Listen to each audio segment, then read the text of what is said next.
Here I have VIVO IQOO Z5X, and today I'm going to show you how to set this device up. So firstly you have to select preferred language. I'll just stay with English, then tap start. Then you have to select your location, could be Austria. Then you have to agree with user license agreement, privacy terms, and this e-warranty card privacy terms. Tap next. Then you can connect to the Wi-Fi, but you can also set up your device offline and connect to the Wi-Fi later. Then you have to set up date and time. Then I suggest you to disable these Google services and tap accept.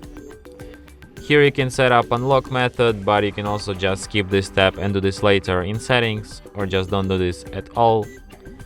Then you can enable automatic updates if you want to. Tap next. If you don't like this feature, just install them manually.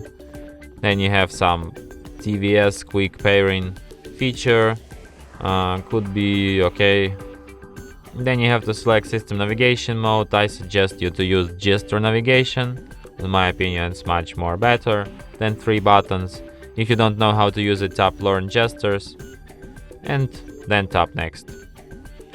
And your device is ready to be used.